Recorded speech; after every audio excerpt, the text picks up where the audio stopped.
Voltamos a apresentar Justiça na Tarde. Justiça na Tarde debate. Pois bem, são 15 horas mais 2 minutos e como já havíamos anunciado, então a partir de agora já estamos com o nosso debate também com os nossos convidados, aliás, com as nossas convidadas, como também com o nosso convidado. E é evidente que o tema que hoje nós vamos estar aqui abordando, marcas e patentes. Como proteger propriedade intelectual frente aos desafios da era digital. Portanto, este é o assunto, este é o tema. Você que está nos acompanhando pela 104,7 FM, como também nos acompanhando pelo canal da Rádio Justiça no YouTube, fique à vontade caso queira interagir. O WhatsApp da nossa emissora é o 61999758140. Já estamos no ar e vamos então já cumprimentando nossas convidadas e também o nosso convidado. Começa com a doutora Benigna Teixeira, ela que é advogada, mediadora, doutoranda em Direito, mestre em Direito e também professora, né, doutora Benigna? Seja muito bem-vinda, muito obrigado por aceitar o nosso convite. Obrigada, é um prazer estar aqui hoje, né, com todos os colegas aqui para debater um assunto extremamente importante. Muito obrigado a senhora pela gentileza. Doutor Vinícius Zollinger, ele que é advogado, especialista em marcas e patente, portanto, visitando Brasília, de São Paulo e também participando, nos dando aí o prazer também de estar conosco nesse debate, né, doutor Zollinger? Também seja muito bem-vindo e muito boa tarde para o senhor. Eu agradeço, doutor Walter, o acolhimento, a recepção de todos aqui no STF, na Rádio Justiça e a todos os conterrâneos dos senhores. E é um prazer estar contigo, com o colega aqui administrando o som, e as doutoras aqui para compor esse debate que vai ser tão produtivo para todos nós. Com certeza. Eu cumprimento também a doutora Celeida Laporta, que é advogada, é mestre em Direito, doutoranda, mediadora e conciliadora, também visitando a nossa capital federal, vindo direto de São Paulo e também conosco aqui nos estúdios, né, doutora Celeida? Também seja muito bem-vinda e muito boa tarde para a senhora. Muito boa tarde a todos que estão nos escutando, a todos que estão aqui conosco, as colegas. Obrigada pelo convite e vamos ao debate, que sempre é construtivo, né? E vamos aí discutir, trocarmos algumas ideias, com certeza. Perfeitamente. Deixa eu cumprimentar também a doutora Helena Lariucci, que é advogada, mestre em Direito, professora, também conosco em mais um debate, né, doutora Lariucci? Seja muito bem-vinda também. Muito obrigado mais uma vez por aceitar o nosso convite. Muito boa tarde. Obrigada, Walter. Boa tarde a você, boa tarde a todos os ouvintes, aos meus colegas de bancada. Vamos para uma tarde aí de muita produção e um debate bem acalorado, né? Já que o tema é tão importante para o nosso dia a dia. Com toda certeza. Pois bem, a gente já começa aqui com o básico, né? Já que nós temos o INPI, que é justamente uma instituição que está sempre, de certa forma, linkada com este assunto que nós vamos, portanto, aqui abordar, já que esse instituto, de alguma forma, é o que faz o registro das marcas e também das patentes. Agora, o nosso foco aqui é justamente, dentro dessa questão da propriedade intelectual, justamente enfrentar e conhecer os desafios da era digital, porque as marcas e patentes precisam ser protegidas. Agora, diante dessa nova era, dessa era digital, o cuidado tem que ser maior, ou seja, prestar, portanto, aí um cuidado maior aí nesse sentido. Então, é o ponto que nós vamos aqui já iniciar e vamos já buscar aqui com o Dr. Vinícius Zollinger, que é especialista em marcas e patentes, como também as demais convidadas conosco aqui nesse nosso debate. Fica sempre aquela expectativa, porque na era digital tem que ter um maior cuidado, quando na realidade, mesmo longe desta era, havia um cuidado muito grande, né? Santos Dumont que o diga, como também outros que o digam, por conta aí dessa questão, doutor Zollinger. Exato, Walter. Santos Dumont, eu acho que é um excelente exemplo citado, porque até hoje existe a grande discussão de quem inventou o avião, né? Foram os irmãos Wright ou foi Santos Dumont? E Santos Dumont não tinha apenas essa invenção, né? Ele foi um grande inventor da sua época. O que seria interessante, Walter, é contextualizar um pouquinho o INPI. Tá? E se, por favor, se eu estiver saindo um pouco do... Não, fica à vontade. Por favor, me chame a atenção. Primeira questão que acho que merece ser pontuada e situada aí para os nossos ouvintes é que o INPI, o Instituto Nacional de Propriedade Industrial, ele não apenas é responsável pelo registro das marcas e das patentes, como também de outras certificações. Então, denominação de origem controlada, né? Como, por exemplo, onde eu tive a oportunidade de estar recentemente, o queijo da canastra, o vinho do sul, as rendas do Maranhão, do Rio Grande do Norte.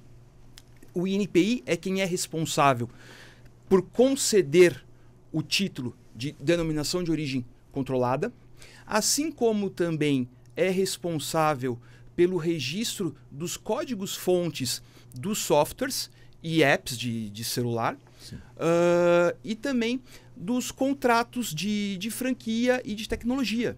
Então, até mesmo uma franquia tem o seu registro submetido ao INPI. O contrato, os padrões, as diretrizes, né? Todo o manual, né? do franqueado, ele está lá também registrado no INPI. Né? E o direito marcário é extremamente importante para as empresas, pois a marca é justamente o elemento que identifica um produto ou um serviço de seus concorrentes, de seus semelhantes. E por que ainda mais hoje é importante na era digital?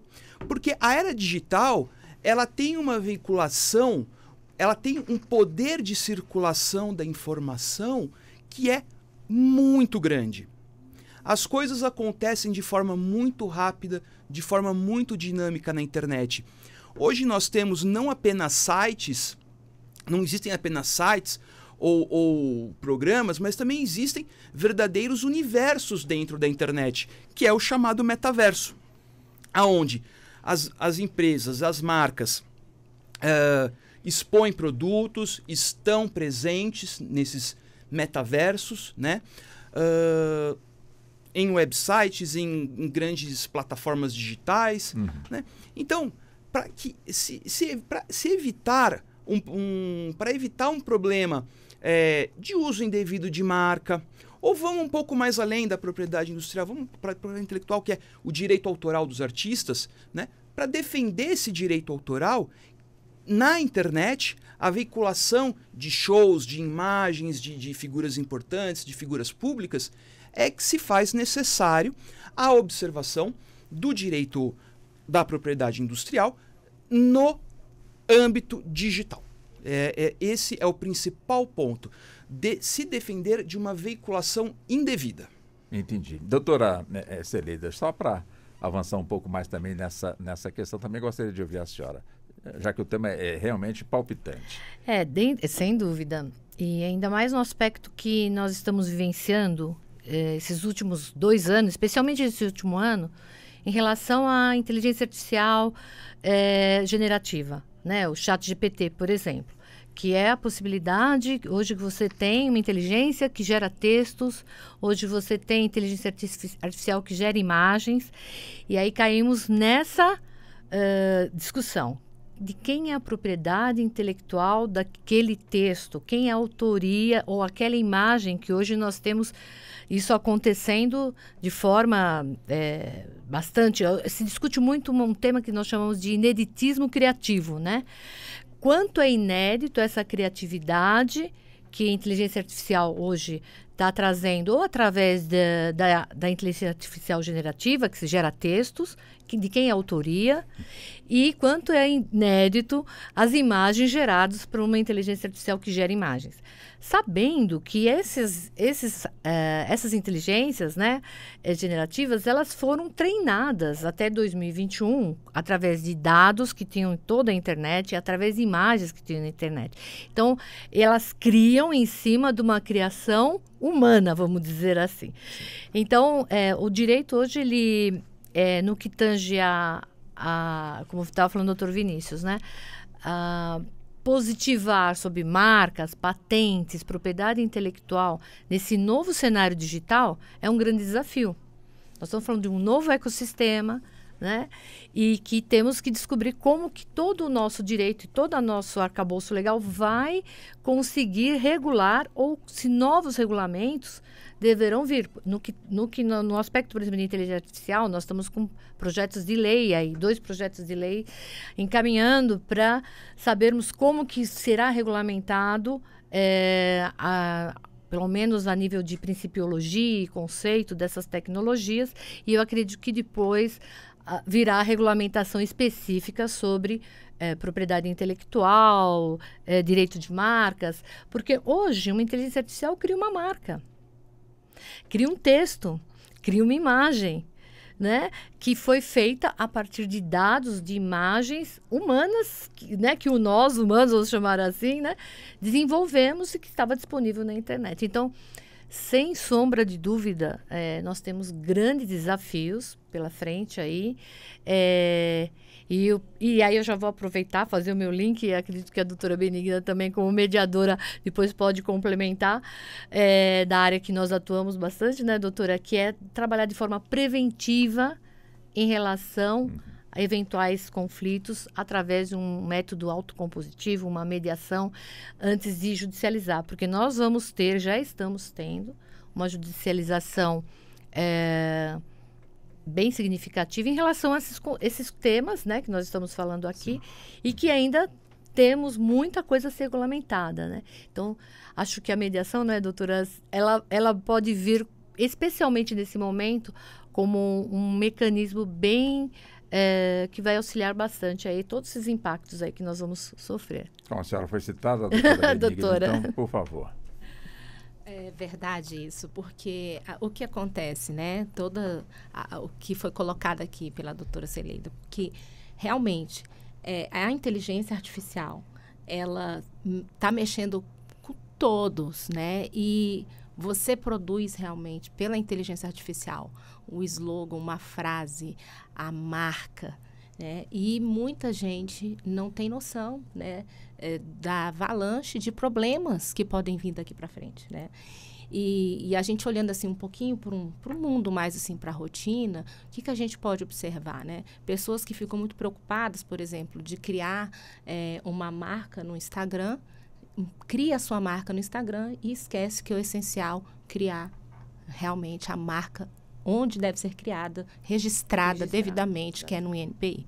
E aí começa conflitos pequenos que podem, né, se tornarem depois conflitos grandes. Então, a marca, ela, de alguma forma, pode ser, de certa forma, utilizada de forma sem a devida autorização. Quem encontrou ali, deixa eu usar aqui também. E o autor pode... Nem imaginou, né, que outra pessoa teria, porque, de uma maneira leiga, você vai lá e cria. Imagina assim, olha, este nome ficou muito bom para o meu negócio, para o meu produto.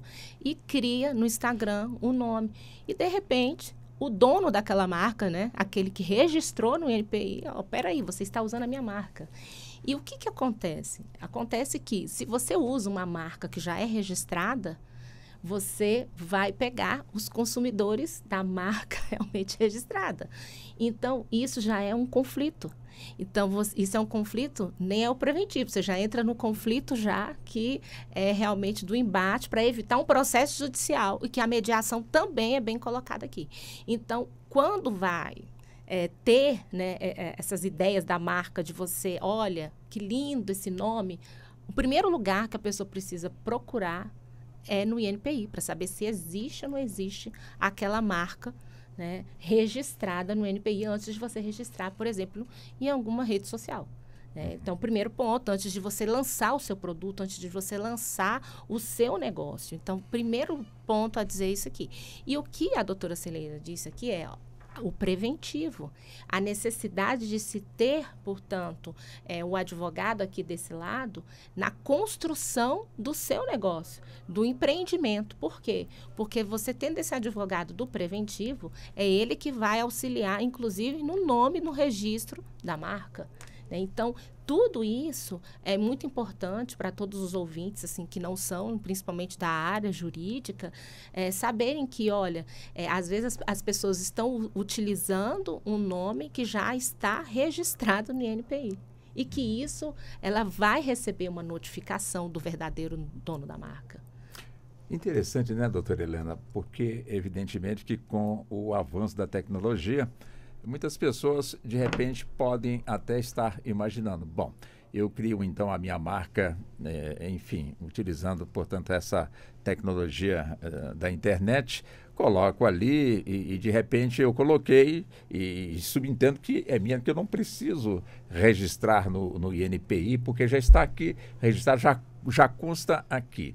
Ou seja, é onde que eu quero chegar no campo da mediação. Como é que se media uma situação dessas, dos lados? Não, eu encontrei ali para mim, porque muita gente pensa que na internet é um mundo sem dono, né? Que não tem uma lei própria que de alguma forma concede direitos, cria deveres. Então todo mundo pensa que é uma terra sem lei, então cria, ou então busca, outros já pensam, bom, eu coloco aqui, então eu fui o primeiro, portanto, a registrar, tem aqui a data aqui marcando qualquer coisa. Enfim, como tocar uma mediação diante de uma situação em que uma pessoa reclama de que a autoria é minha e você buscou sem a minha devida autorização? Excelente pergunta, Walter. Mas antes de responder, eu acho que é importantíssimo a gente falar da importância do registro das marcas no INPI, porque é lá que vai haver essa regulamentação. Porque se não houver a regulamentação, fica complicado, porque tem uma marca, ou uma patente, ou um slogan, né? Em um lugar, e aí de repente vem alguém e fala, fui eu que fiz, e aí isso vai depender das provas, né? Pensando não na mediação, mas num processo judicial. E um ponto que eu acho que é importantíssimo, que a doutora Benigna muito bem pontuou, e por isso que é algo que a gente precisa olhar, é porque esses dados, que são os consumidores, né, eles muitas vezes eles seguem a marca. Né? Eu, por exemplo, fui trocar de geladeira. Minha geladeira queimou, tive que comprar uma geladeira nova. Fui lá na loja de geladeira lá, de eletrodoméstico, e fiquei em dúvida entre duas, né? Aí falei, e agora? Optei por aquela que tem uma marca mais famosa de geladeiras. Tem 20 e tantos anos no mercado, não sei o que. No caso, era mais barato, né? do que a outra que eu tinha gostado. Mas eu optei por quê? Porque ela já tem uma história quando a gente entra para fazer pesquisa e tal, né? E eu vou dar um exemplo assim, o tanto que é importante essa questão de construção, de tempo, né? Eu tenho certeza que todo mundo aqui, quando vai chupar picolé, né? Até hoje ainda olha o palitinho para ver se não ganhou um brinde. Esse é premiado. Exato, porque você tinha os picolés premiados. Não só picolé, como as tampinhas também, né, dos refrigerantes. Isso, do refrigerante e tal. Então, esse é um trabalho que está vinculado a uma marca, né? Que está vinculado a uma ideia. Isso tem um investimento de tempo, tem um investimento de dinheiro. E muitas vezes, pode ser que não seja de má fé, né? Mas pode ser de má fé também. Então, tudo isso ele vai ser observado, e o ponto para dizer se está lícito ou ilícito é justamente esse registro, porque é onde vai dizer, né? Olha, aqui efetivamente essa marca é minha, está consolidada, eu que sou responsável, numa questão de comprovação. Quando a gente pensa aí na questão de uma mediação, a gente vai ter que analisar vários fatores para se conseguir, muitas vezes, alcançar os objetivos. Porque numa disputa, não necessariamente os pedidos são os objetivos que as partes querem alcançar. Muitas vezes o pedido nem representa efetivamente a vontade da parte, né? E aí a gente pode citar vários casos famosos que já foram indicados aí em vários livros. Mas o mais importante que eu penso quando a gente fala dessa questão de marcas, patentes, a mediação em si nesse tipo de conflito é observar todas essas questões. E isso, Walter, é mais comum do que a gente imagina, tá? E eu posso citar aqui como exemplo uma empresa que tem muito disso, né? Às vezes a pessoa monta a empresa com um determinado nome, como se franquia fosse, mas não é franquia, e vende aquela empresa dando o direito para o comprador de uso daquele nome, que é uma marca, por X tempo. E depois daquele tempo, ele vai, por exemplo, uma padaria, né? A padaria famosa numa cidade como Brasília, né? E aí, depois de um certo tempo, aquela pessoa, o comprador, ele tem que trocar o nome dessa padaria. Por quê? Porque houve uma cessão de uso daquela marca ou daquele produto por aquele determinado tempo, já que essa venda, ela estava ali incluída, né, no preço. Então, tudo isso deve ser levado em consideração. E se não conseguir chegar num consenso, né, as partes não conseguirem construir juntas uma resolução para o conflito, isso vai para a esfera judicial e aí é um terceiro que vai analisar todas as provas que vão ser constituídas para decidir efetivamente. O terceiro seria a mediação. Isso, no consenso é a mediação. Se não conseguir, né, resolver a questão no consenso, aí judicializa e o Poder Judiciário, por meio das provas, vai decidir quem tem. Acho que o termo técnico, o termo comum popular é quem tem razão, né? A quem pertence aquele direito. E, a depender da situação, pode haver uma responsabilização civil e uma indenização, a condenação ao pagamento de uma indenização para outra parte. Pode haver, né? Não necessariamente vai. E aí isso a gente fala de uma forma geral, porque cada caso é um caso. Eu vou tangenciar aqui com um case. Pois não, doutora Célia. Que foi exatamente assim, era uma marca X, por conta da confidencialidade a gente não pode falar, né? A mediação ela é regida pela confidencialidade, né? Mas uma marca italiana, muito famosa, e essas grandes marcas, eles têm tecnologia para ficar rastreando, né, o mercado, para ver se tem marcas semelhantes, especialmente para não induzir o consumidor a erro, como a doutora Helena estava falando. Existe aquela preocupação, porque é visual, né? Então, aí faz aquela... Que nem vou montar um McDonald's, eu pego aquele Mzinho, mudo só alguma coisinha, pronto, eu vou induzir a erro e faço lanche. Eu, com certeza, vou conseguir, né? Vou poder induzir a erro os meus consumidores. Então, essas grandes marcas, eles realmente... ficam bem atentos. E aí, tivemos essa situação dessa marca italiana que identificou uma marca muito semelhante e era outro objeto de negócio, tá? Mas a marca, isso foi lá em São Paulo, a empresa era muito igual. Era muito. Marca, tamanho, coloração, tudo era assim, pra gente não falar que era idêntica, vamos dizer assim, né? Semelhantes, né? E aí essa empresa aqui do Brasil recebeu o contato da Itália que eles iam entrar com uma demanda. Para eles tinham 24 horas para tirar tudo do ar que envolvesse a marca. Imagina, a empresa toda. Era site, era mídias, todos os impressos, o produto. Era para a empresa, né? Por conta disso. Eles tinham 24 horas e aí, obviamente, depois tinham multas diárias também que eles estavam impondo e seria um grande litígio internacional. E os doutores sabem aí a complexidade, ainda que essa marca era da Itália, nós estamos falando de 2 países com civil law, mas mesmo assim com particularidades consumeristas muito diversas e também no que se refere a marcas e patentes. E aí essa empresa nos procurou exatamente para fazer essa mediação. Então, foi quando como funciona isso nesse sentido da mediação, né? Então, entra-se em contato com as partes, explica-se que é um procedimento autocompositivo, onde as partes vão ter a oportunidade de dialogar, de conversar, de expor o que está acontecendo antes de uma judicialização. Isso orientados por um mediador, as partes devidamente acompanhadas pelos seus advogados. Esse caso, inclusive, também tinha tradutor, por se tratar para facilitar a comunicação que existia de línguas diferentes, ainda que semelhantes, o italiano e o português. E assim a empresa aceitou essa mediação. Isso foi feita nos modos virtuais, né? Que nós também há uma possibilidade. E aí eles construíram uma solução juntas, porque a empresa não tinha como parar tudo em tempo recorde de uma semana, de parar de veicular a marca, de tirar tudo do ar. Ela ia, né? Então foi concedido um prazo no qual a empresa se comprometeu de fazer toda essa transformação da logo, porque realmente era muito parecido. E eles conseguiram negociar essas obrigações, né? Vamos dizer assim.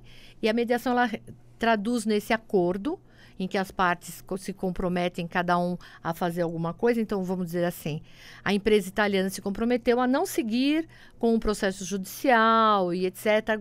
A empresa brasileira, num prazo X, em fazer toda a mudança e se submeteu à aprovação da empresa, né? Eles se comprometeram, olha, nós vamos mudar a logomarca e vamos mostrar se vocês aprovam, porque eles também não queriam perder tanto a identidade, né? Que envolvia a cor e algumas características que a logomarca tinha.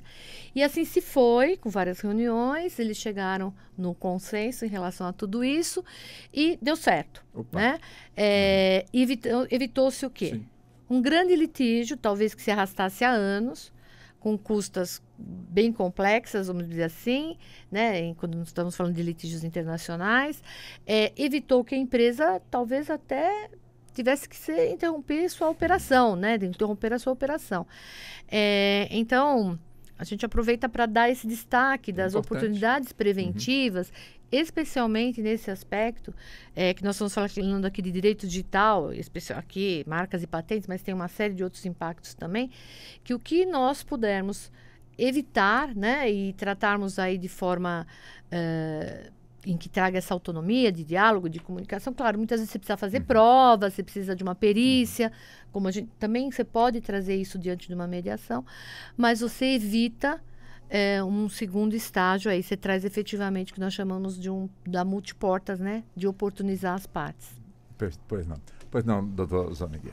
Walter, uma coisa que eu queria pontuar que foi muito interessante como cada uma das falas das colegas, em determinado ponto, elas se convergeram para a mesma situação.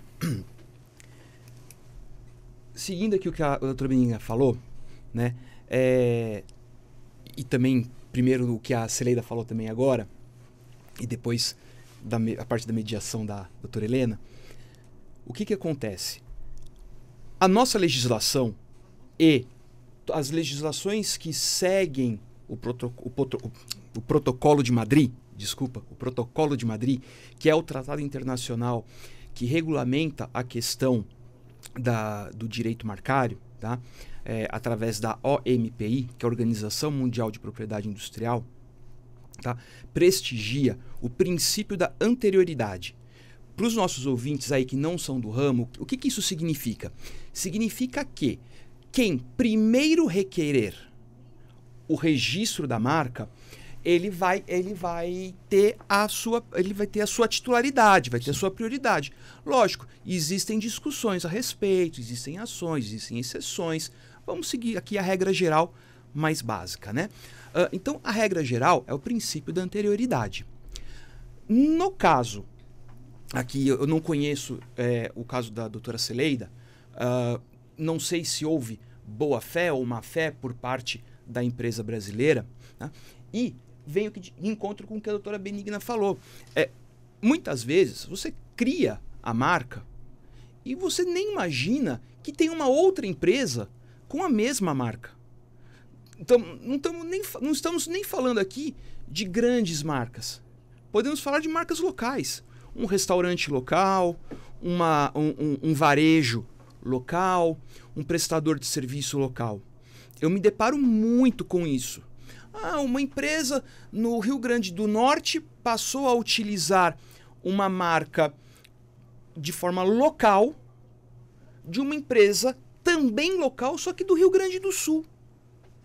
E aí, como é que fica? E como é que fica se houve coincidência? Ou seja, criei uma marca que se assemelhou com uma marca que está numa outra extremidade, portanto, do país. Houve, portanto, ali uma grande coincidência. E aí? E aí? Princípio da anterioridade, Walter.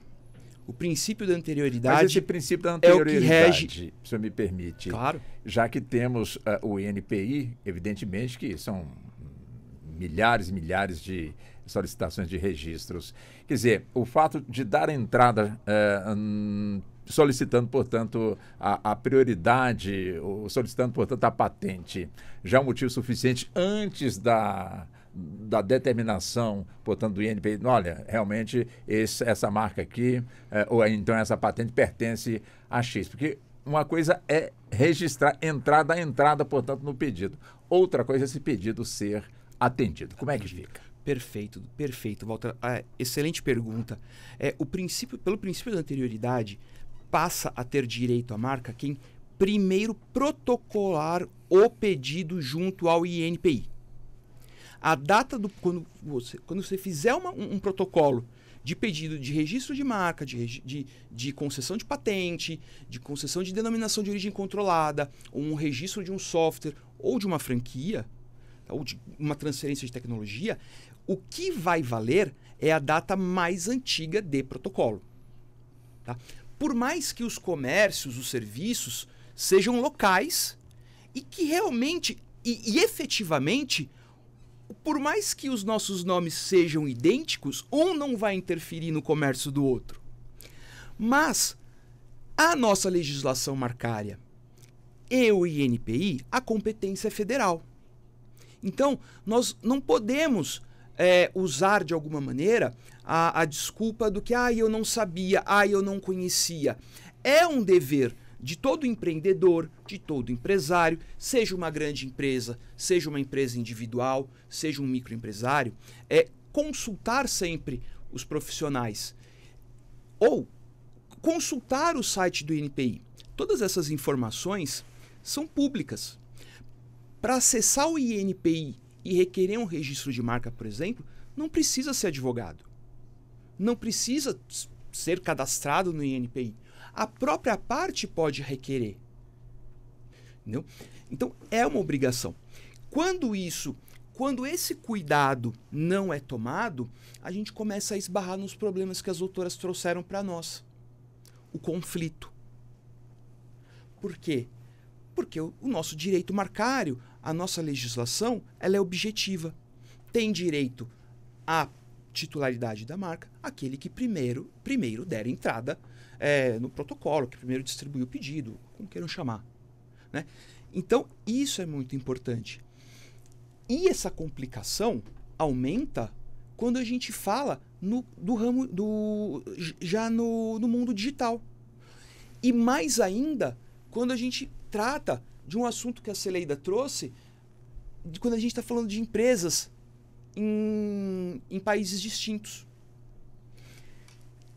Todos os países que são signatários do Protocolo de Madrid, sim, tá, têm o dever de respeitar a legislação primária e atender aos requisitos do direito da propriedade industrial. Tá? O que se discute e a grande discussão que nós temos hoje é justamente isso que a Celeida nos trouxe. É a competência territorial. Quem é competente, qual país detém a soberania, detém a competência para discutir um litígio marcário entre Itália e Brasil, entre Inglaterra e Estados Unidos? Interessante. Quem seria o juiz? Essa é a grande dúvida.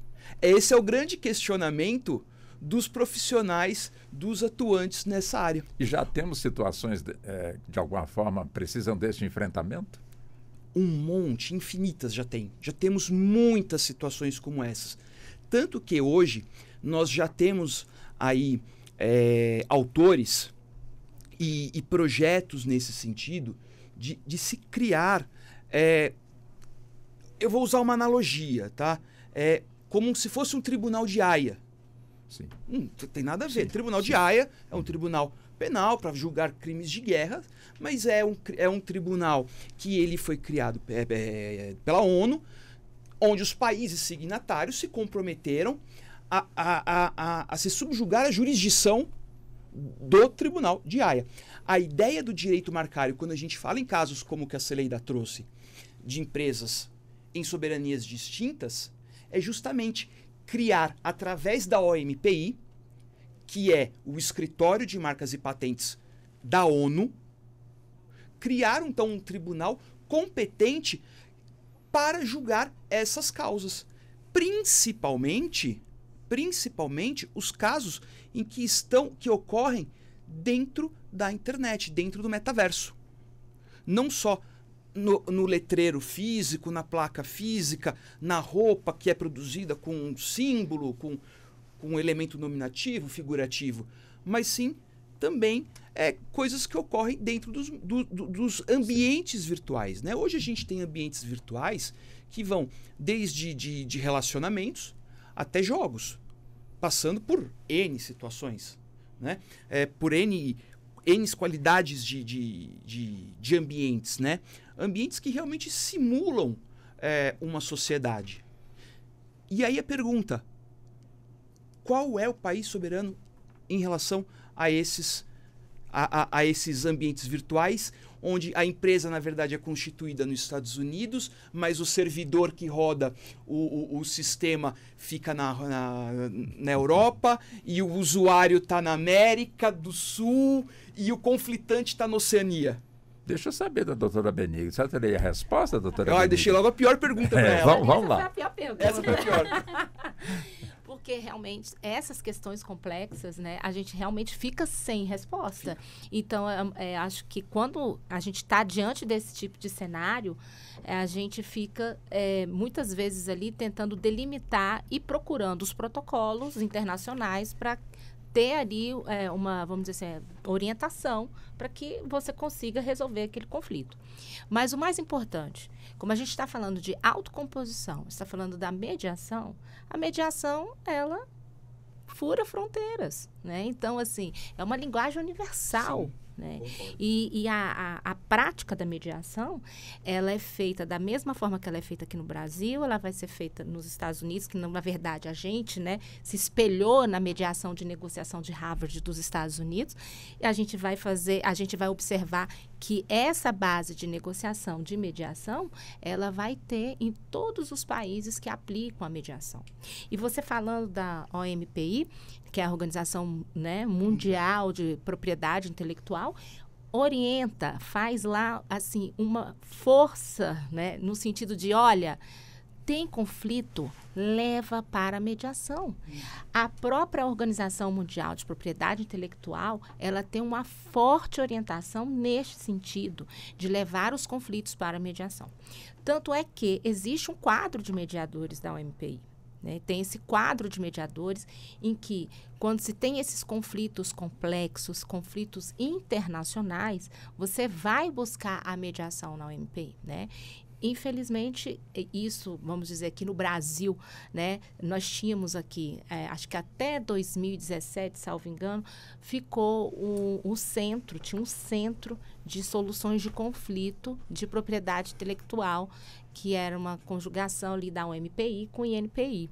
Só que foi revogado por uma lei em que agora ficou tudo nas mãos da Procuradoria, né? Então, hoje a Procuradoria é que tem este controle ali de fazer a mediação, quando também envolve questões de propriedade intelectual. Mas o que a gente quer chamar a atenção é, quando existe esse cenário, as partes elas ficam ali livres, né, para buscar um mediador, para buscar uma arbitragem, que também é um método de soluções de conflito. E muitos desses contratos também que as empresas, né, que criam suas logos e tudo mais, elas têm já hoje essa abertura, né, de fazer essas negociações antes de ir para o judiciário. E o que foi bem colocado também pela doutora Cileida aqui, é uma questão muito importante, você tem várias reuniões numa mediação. Então, quando as partes elas estão abertas a fazer a mediação, é excelente. Agora, temos um processo na justiça, que teve um caso agora também aqui, de um processo na justiça de, assim, 13, 14 anos esse processo.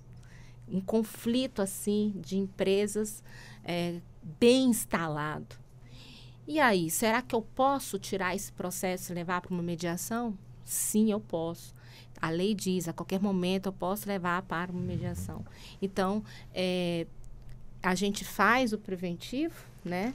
E é um desafio muito grande, tudo hoje no meio digital, bem como a gente também pode resgatar, né, um litígio que já está ali instalado no judiciário, utilizando a autocomposição. Agora, diante dessa questão da mediação, doutora Helena, como é que fica, já que culturalmente nós, brasileiros, nós gostamos de ver uma solução sendo reconhecida pela Justiça com os seus devidos registros. Eu costumo falar carimbo, selo, alguma coisa nesse sentido, bem ultrapassado, mas a gente coloca dessa forma. E nós temos a mediação, né, que são pessoas altamente capacitadas, especializadas, autorizadas, mas muita gente vai dizer, bom, e se não der certo aqui? E se o outro ganhar e eu perder? Eu entro, eu fico, eu aceito? Culturalmente, essa questão da mediação no nosso país já está, de certa forma, pronta, pacificada, ou ainda precisamos avançar muito em termos de esclarecimento e até mesmo mostrar a seriedade, a competência de quem está realmente exercendo essa função? Excelente pergunta, Walter. Eu diria que o Brasil, a população brasileira, ela está no ponto de compreender a vantagem da mediação. Está no ponto de compreender. Mas é preciso incentivar. Sim. Ainda o brasileiro ele tem essa cultura demandista, mas já estamos bem melhores, e isso a gente estava comentando hoje mais cedo. O Brasil está numa situação melhor do que vários outros países, como, por exemplo, alguns países europeus. Né? A gente já tem, talvez pelo tamanho, né, estrutural do nosso país, né, continental, a quantidade de demandas, Walter. Nós temos no Brasil, o último dado que eu vi no site do CNJ, 228 milhões de processos ativos. 228 milhões de processos ativos. E assim, a gente tem várias questões, né? Que estou com 2 colegas que atuam em São Paulo, estávamos conversando. Hoje, se a gente distribui aqui no Distrito Federal, num juizado especial, uma ação, em média, a gente gasta de 4 a 5 meses para marcar, para acontecer a audiência de conciliação. No juizado especial em São Paulo, demora 1 ano e meio, às vezes até 2 anos, para ter a primeira audiência. Né? Isso vai depender bastante da cidade, do lugar e tal. Então, o tempo, né, ele é algo importante quando a gente pensa num litígio. E quando se fala em processo, e aí por isso que eu falei que está no ponto da compreensão, é porque é importante, principalmente nós juristas, né, e eu falo nós todos os juristas e a população de um modo geral, compreender que o sistema, mesmo ele sendo hoje 99% digital, o que facilita muito o trabalho, muito o acesso, a gente tem pessoas julgando. E temos inteligências artificiais, e aí nem vou entrar nesse ponto, né, que são desenvolvidas. Mas nós vamos entrar nesse ponto daqui a pouco. Esse assunto é ótimo. Para ajudar nesse julgamento, porque uma pessoa não tem condição. Imagina um julgador, né, ele cuidar aí de 10 mil processos, né? Praticamente humanamente impossível ele conseguir fazer isso num determinado prazo, considerando as necessidades do ser humano. E aí a gente tem as máquinas, a inteligência artificial, que é programada. Quem programa é um ser humano. Ela pode ir, né? Não estou dizendo aqui, nem estou defendendo aqui alguma guerra de máquina contra homem, não é isso. Mas a inteligência, ela vai aprendendo a não errar. E muitas vezes ela pode, nas buscas por palavras-chave e tal, ter uma compreensão equivocada daquilo que está sendo discutido. Então, é sempre necessário que haja essa supervisão aí humana, né? Quando a gente pensa em inteligência artificial. E a diferença, Walter, é o seguinte. Quando você tem uma ação judicial, um litígio judicializado, que muitas vezes a gente escuta assim, eu vou na justiça buscar meu direito. Ou fala assim, o que o juiz decidiu, eu vou aceitar. A gente tem uma situação que envolve, geralmente, né, partes que têm um conflito e tem um terceiro que vai aplicar a legislação de acordo com as provas que são produzidas naquele processo em que há o conflito. Judicializar é isso. Vai depender de vários fatores, né? O tempo de demora, os custos. Aqui no Distrito Federal, as nossas custas processuais mais altas, acho que está chegando perto de R$800. Em São Paulo chega a 10, 15, 20 mil reais, uma custa processual, né? falando aqui, aproveitando que nós temos colegas de São Paulo, mas no Rio de Janeiro às vezes é mais caro, nosso estado vizinho aqui, né, Goiás também, 10, 15 mil reais. Então, tem toda uma questão. Quando a gente fala de mediação, é feito um trabalho para resolver o conflito, cessar o conflito e não encerrar um processo. É essa a diferença, né? Nós não temos um julgador que vai analisar provas e fatos. Nós temos uma pessoa... Primeiro ponto que é a diferença, né? Para fazer a mediação, como a doutora Celeida falou, as partes têm que querer. É voluntário. Elas escolhem estar ali. E para fazer para elas estarem ali, a gente tem alguém, né, que está ali e vai conseguir, através de várias técnicas, e uma delas é a escuta ativa, compreender qual é o foco do problema, e as partes juntas conseguem achar a melhor solução para o conflito e não o processo. E eu posso dar um exemplo aqui, Walter, assim, se os ouvintes às vezes não conseguiram compreender, um exemplo aqui que fica muito fácil. É muito comum em ações de família, principalmente de alimentos, né, em que chega lá na audiência de conciliação e aí fala assim, eu preciso resolver esse processo, que eu não posso ter processo no meu nome. Então, eu vou pagar aqui, seja homem, seja mulher, o alimentante, né, aquele que deve os alimentos. Fala, eu aceito fazer um acordo para encerrar esse processo aqui e eu vou pagar um salário mínimo. Daqui 1 ano, as partes estão naquele mesmo lugar, na mesma questão, com um processo novo, porque fizeram um acordo ali, mas eles não resolveram o conflito. Entendi. Na mediação, não. Na mediação, quando se chega a um consenso, quando se chega a um acordo, resolve-se o conflito, a busca da resolução do conflito, para que eles não vão, porque existem os litigantes habituais. Uma vez por ano, eles estão ali, né, discutindo a mesma coisa. E aí o judiciário ainda vira e fala assim, mas eu não posso nem decidir, isso é muito comum, né? O Poder Judiciário, por meio dos seus representantes, fala, mas olha só, mas não tem 1 ano que vocês estavam aqui discutindo, é uma decisão muito recente. Eu não vou reformar isso aqui. Aí começa toda a parte de produção, 2, 3 anos de processo, um desgaste emocional, um desgaste financeiro, o uso da máquina, né, do Poder Judiciário para resolver um conflito que o Poder Judiciário ainda não está preparado para resolver o conflito, porque a função dele é resolver processo. Entendi. Bom, como nós temos, já está caminhando para a gente fechar, vamos fazer o seguinte, como trouxemos vários pontos aqui, doutora, eu vou passar a palavra para a senhora, doutora Celeida, 2 minutos para que arremate realmente na compreensão de cada um aquilo que pretende realmente deixar dentro do seu ponto de vista mais claro. Com a senhora, doutora Celeida. Eu ia fazer uma pergunta.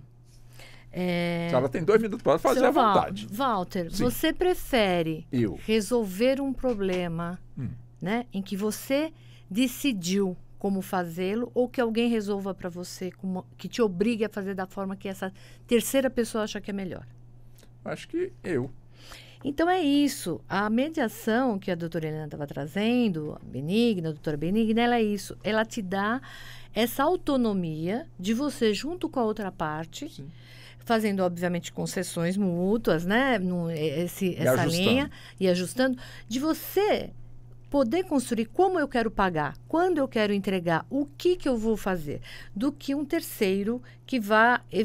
Claro que tem casos e casos, a gente não fala... Não é tudo mediação, nem tudo é judicialização, mas dentro de uma análise em que aí sempre o advogado vai trazer e vai analisar aquele objeto, aquilo que aquele cliente está trazendo, muitas vezes tem esse cabimento e que oportuniza as partes a elas decidirem como elas querem cumprir aquela determinada obrigação. Acho que vem nessa pegada e só vou complementar, você tinha feito uma pergunta para a doutora Helena, segurança jurídica, nós somos muito positivistas, né? Buscamos uma sentença, né? A chancela. E a mediação, ela produz um título executivo extrajudicial, que também faz a sua força e que também, posteriormente, ele pode ser homologado e ser transformado numa sentença. Tem lei especial, 13.140, temos políticas públicas, então, assim, arcabouço legal, procedimentos e segurança jurídica. Perfeito. Doutor... Ou seja, 2 minutos para a Walter, senhora, então. Vamos lá, doutora Ou Helena. seja, Walter, vai ter o chamado papel, não vai ter o carimbo, né? Mas tudo aquilo que é decidido entre as É partes... válido como se fosse numa esfera judicial. Exatamente. Ele é colocado de uma forma em que é construído por todas as partes, é feito um documento. Eu falei um papel, né? Porque é o termo mais comum que a gente escuta. É redigido um documento. O próprio Código de Processo Civil, né, ele já elenca como título executivo extrajudicial, tem a lei especial que a doutora Cileida falou. E quando a gente fala nessas questões de mediação, principalmente nessas questões de mediação internacional, da mesma forma é criado um documento, as partes constroem isso. Então, existem muitas vantagens, né?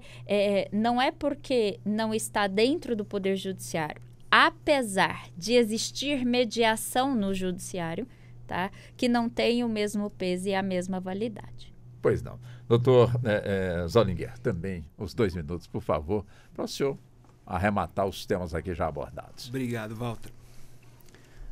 O que as doutoras trouxeram em relação à mediação, inclusive nos conflitos de direito marcário, é de extrema importância e de extrema relevância. O que a doutora Helena falou sobre judicializar, né? Sobre encerrar o conflito, né? Não apenas um processo, mas o conflito. E assim como a doutora Cileida falou, é melhor nós tomarmos as nossas decisões do que deixar que alguém decida por nós. Mas tudo isso as pessoas, os empreendedores, os empresários, eles precisam criar uma consciência preventiva, né? Como a doutora Benigna trouxe, uma consciência preventiva de consultar o site do INPI, consultar o site do OMPI. São sites, são plataformas que não demandam nenhum requisito, uma OAB, um cadastro, a pessoa pode fazer. Então, para que chegar nesse conflito? Se de uma forma preventiva, ela pode já economizar uma grande quantidade de tempo, desgaste e dinheiro. Porque conflito, processo, é gasto financeiro, é um passivo para a empresa. E isso pode ser evitado com uma coisa muito simples, uma consulta na internet. Então essa é a minha... Perfeito. Doutora Benigna, vamos nós com os 2 minutos? Vamos fechar aqui então, Pronto. nesses 2 minutos, porque eu quero trazer quais são as vantagens. Quais são as vantagens, né, de você utilizar, por exemplo, a mediação nos conflitos marcários? Quais são as vantagens para as empresas? Primeiro, né, a primeira vantagem é não ter exposição pública, porque o processo judicial é público, a mediação ela é confidencial. Então, só fica entre aquelas partes e ninguém vai saber qual foi o conflito, o que aconteceu, e elas não vão ter essa exposição e vão continuar aí com as suas reputações. Mas precisa de advogado para poder debater para poder fazer a mediação? Geralmente os advogados eles fazem uma assistência que vão auxiliar na negociação, vão gerar alternativas para que as partes ali consigam encontrar, né, denominadores comuns, tá? Então, a primeira vantagem seria essa, a questão da confidencialidade. A segunda vantagem que a gente pode observar, como bem colocado pelo doutor, é a questão da economia, né? A empresa não está fazendo gastos, né, gastando muito dinheiro para poder resolver um problema. Então, você auxilia ali, né, com a questão do financeiro da empresa. E o terceiro, o próprio gasto do judiciário. Porque você movimentar, como diz a doutora Helena aqui, a questão da máquina pública é dinheiro. Cada processo judicial, gente, é dinheiro da gente, nós, né? O cidadão aqui, cada cidadão. Nós pagamos por um processo judicial. Pagamos por processo, inclusive, daquele que pede justiça gratuita. Então, você não levar também o conflito para o Poder Judiciário, tentar resolver fora do Poder Judiciário, você também está contribuindo para a economia do Judiciário. E a outra e última vantagem, para fechar os meus 2 minutos, para fechar meus 2 minutos, gente, assim, fazer a mediação, uma vez que você resolve junto com a outra parte o conflito, aquilo que está resolvido, você não volta mais a tratar sobre o assunto. Você segue em frente, você segue adiante. Então, essa é uma comparação e uma maior vantagem também, né, comparado com o judiciário, já que o juiz, ele exerce o seu papel judicante, né? E na mediação, as partes é que vão dar a sua decisão. Tá muito bem.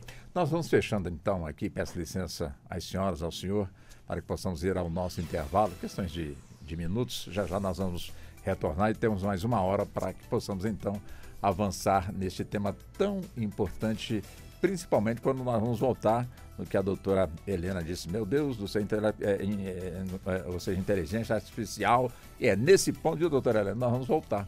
Afinal de contas, uma marca inventada por uma inteligência artificial, quem que é o dono? Ou quem é a dona? Então, daqui a pouquinho nós vamos entrar nesse tema. Vamos para o intervalo, são 15h58, voltamos em instantes. Até já. Você está ouvindo Justiça na Tarde.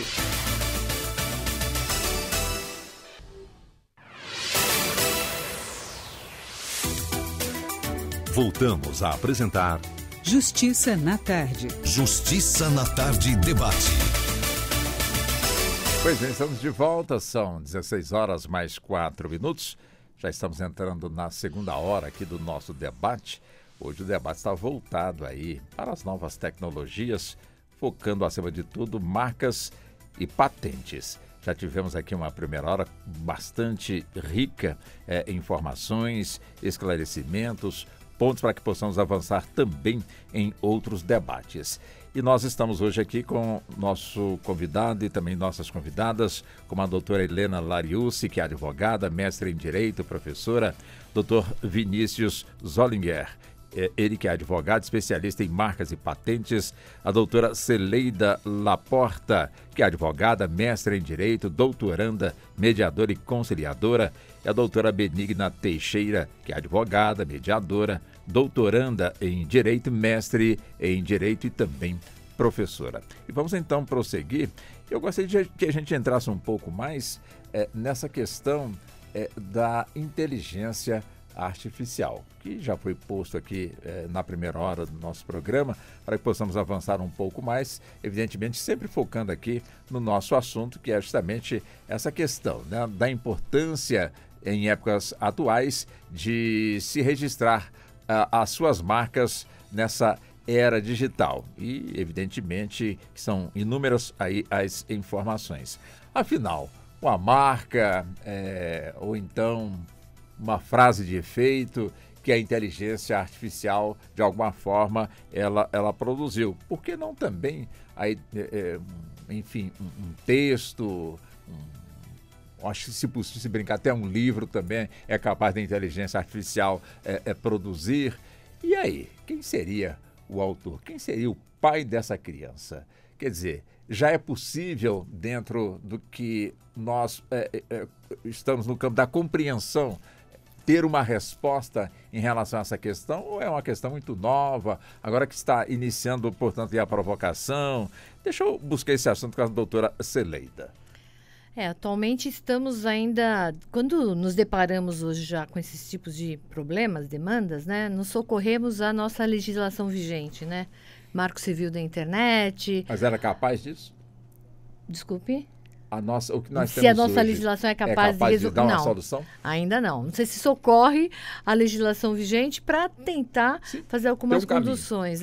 O que é emergente é realmente saírem algumas regulamentações. O que a gente observa, o mundo inteiro está nessa busca, a Europa, o Brasil também, em regulamentar a inteligência artificial, traz regulamentação para o uso, para as práticas de inteligência artificial.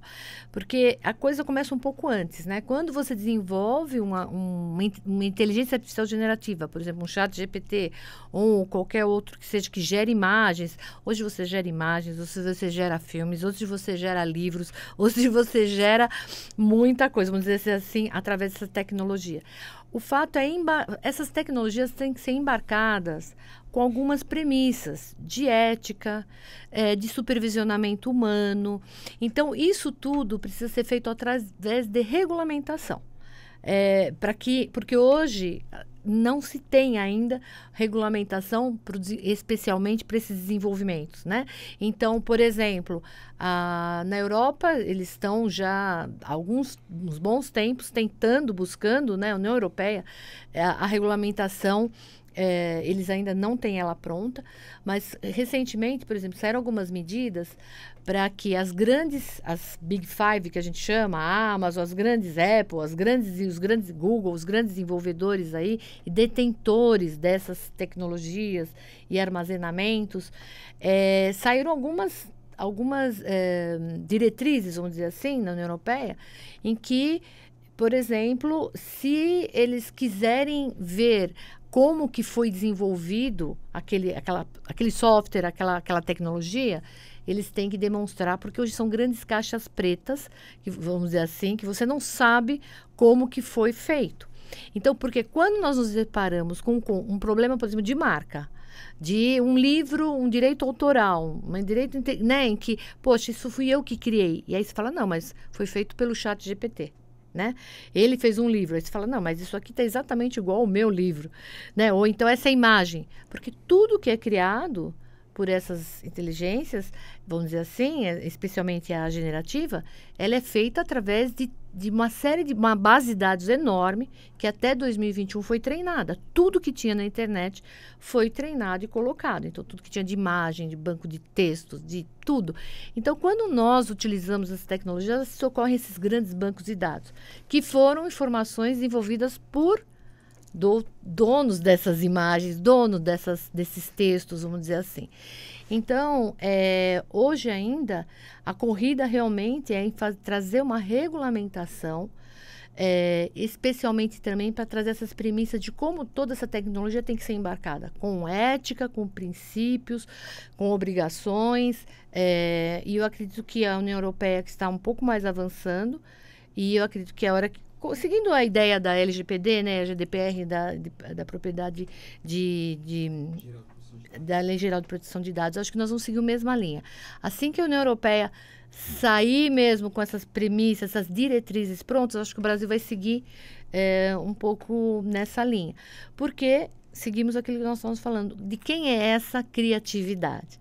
Quem é o dono dessa imagem? Quem tem a propriedade intelectual desse texto? Recentemente foram achados centenas de livros na Amazon que foram elaborados por inteligência artificial.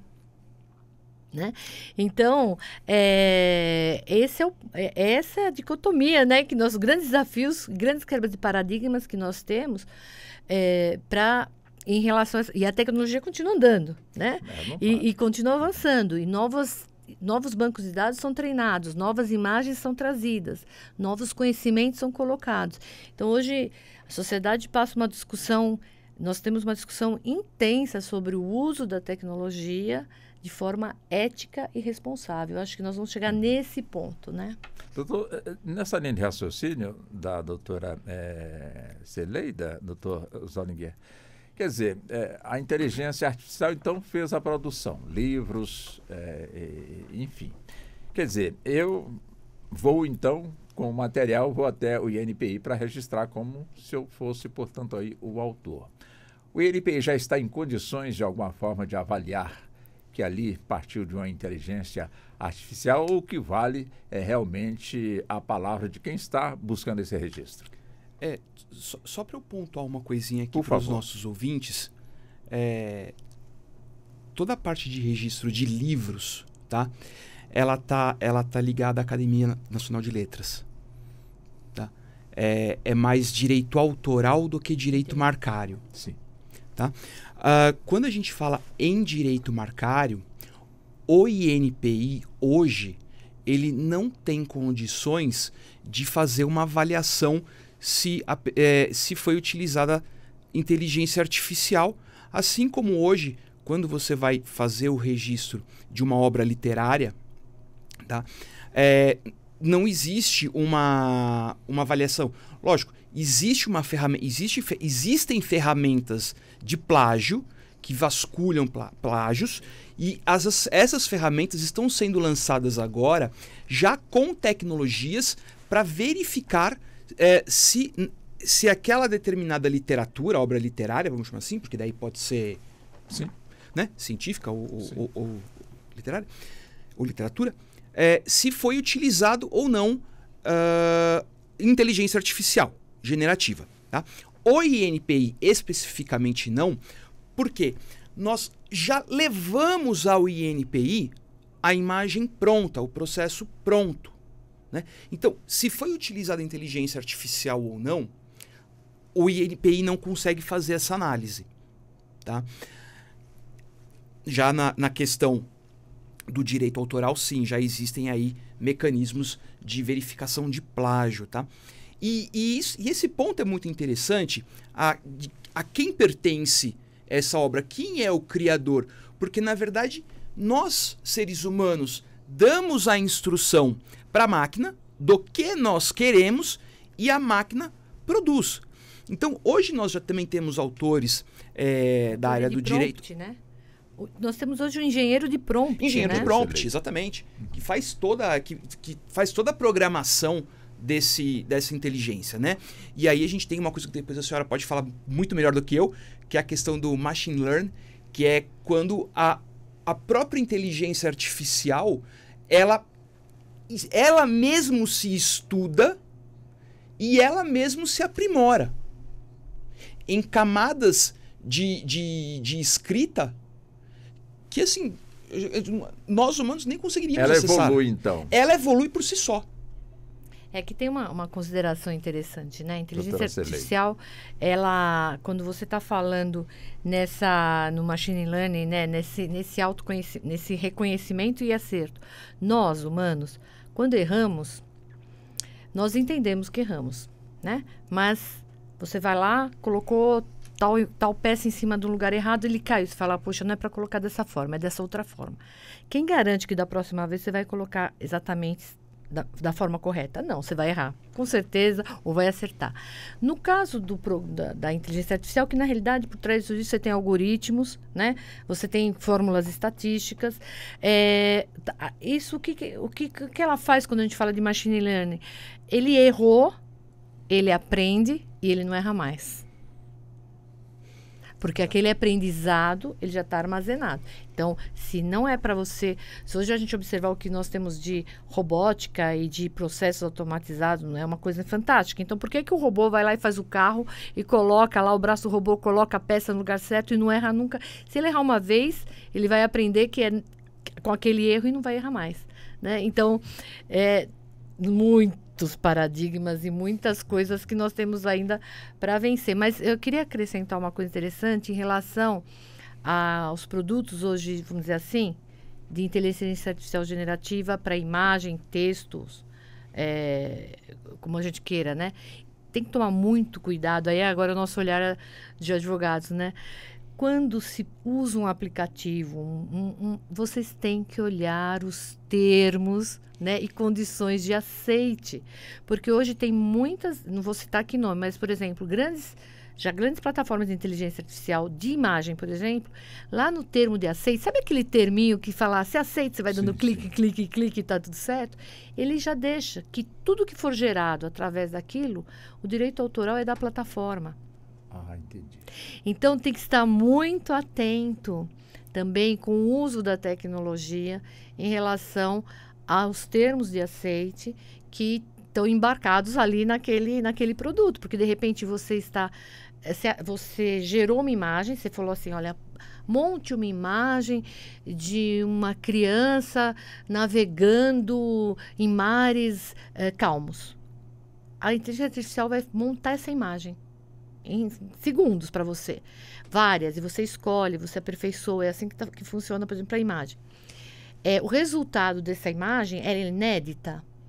Ela é inédita no sentido daquele momento, mas ela foi criada através de várias imagens que estão armazenadas, que foram coletadas pelo mundo inteiro. Tá? E aí, normalmente, de quem é o dono dessa imagem que foi criada? Você que deu a gente chama de os prompts, você que deu os comandos ali para falar, monte a imagem assim, assado, né? Ou aquela plataforma, o aplicativo que gerou aquela imagem da criança, assim, assado, né? E ela é inédita, talvez você não ache nunca mais uma igual, mas talvez outra pessoa faça o mesmo prompt, ou seja, dê os mesmos comandos que você, a doutora Helena, e faça uma imagem igual à minha. Então, tem vários questionamentos. E o que é importante observar é isso. Especialmente quando utilizar essas plataformas de geração de textos e imagens, você observe os termos, né, de aceite. Porque muitas hoje elas já colocam que o direito autoral daquela imagem ou daquele texto é da plataforma. E aí vou até aproveitar, por exemplo, tem uma muito famosa, não vou citar o nome, que eu fui observar, por questão de estudo, os termos de aceite da plataforma. E aí, para eu ver qual era a competência diante de um conflito, né? Daquele termo. Poxa, então eu criei, ela está falando que é dele. Se eu quiser brigar, falar que é a minha autoria dessa imagem. Aí, com a competência, Tribunal Arbitral, lá na Filadélfia. Aí vamos entrar no assunto que o senhor pontuou, doutor. Não, exato. E isso que a doutora Cileida trouxe é uma coisa muito interessante. Existe uma plataforma também online de um programa de vários programas destinados a designers, fotógrafos, videomakers e especialistas em áudio, né? Que é uma plataforma bem conhecida por todos, né? Que ela tem um dos seus serviços como que eu posso dizer assim, é um portfólio online em que profissionais e amadores podem fazer o upload, subir as suas fotos, seus desenhos gráficos, os seus vídeos para essa plataforma e vai ficar à disposição para qualquer um acessar e fazer o download e utilizar na sua campanha publicitária, num trabalho escolar, acadêmico, que seja. E quem está lá e vai fazer gostou da imagem, que nem, por exemplo, essa aqui da Justiça aqui do prédio ao lado, e faz o download, paga por essa imagem, paga por esse download, a plataforma retém um percentual e repassa para o autor que subiu a imagem o valor devido. Pois bem, até a versão, salvo engano, 2023 desse sistema de softwares, você podia subir fotos, desenhos, vetorizados ou não, e vídeos. Do final do ano 22 para agora 23, quando você vai subir uma imagem para colocar ela à venda na internet, através dessa plataforma, já tem um campo para você colocar lá, para você assinalar. Essa imagem foi criada com a utilização de inteligência artificial? Sim ou não? Qual plataforma? Para justamente entender e definir a quem pertence o direito autoral dessa imagem ou desse vídeo, né? Desse desenho, desse vetor, né? Então, hoje isso que a doutora Cileida falou de a quem pertence é muito complexo. Tanto que existem duas teorias de que o que vai acontecer no futuro? Nós temos pessoa física jurídica e teremos uma terceira, que nós ainda nem sabemos o nome. É que se fala da personalidade jurídica da inteligência artificial. Inteligência artificial. É. Ou vamos falar em coautoria. Ou vamos falar que a propriedade, o direito autoral daquele texto, daquele slogan ou daquela imagem pertence à plataforma. Essa é a grande questão. Doutora Benigna, assunto realmente bem complexo, né? Muito complexo, né? E instigante, né? E fácil de Pra compreender, tarde né? de O hoje, problema né? é encontrar as respostas, É né? verdade. Então, teve este ano, né? Teve um debate muito importante na Câmara aqui para tratar sobre essas questões de direitos autorais do chat GPT, né? Ou seja, quem criou um livro ali no chat, e aí, tem como ou não tem como registrar, né, esse direito autoral? Então, esse debate na Câmara que teve, acho que foi em abril do ano agora de 2023, e a conclusão que se chegava lá era de que não tem como registrar, porque o direito autoral ele é criado por pessoa física, é uma expressão, é a questão da criação de tudo. Então, você não pode pegar a máquina para utilizar. Só que não é tão simples assim, da maneira que a gente está aqui, né, colocando no debate e como foi colocado lá também, né? E não se chegou também a uma conclusão.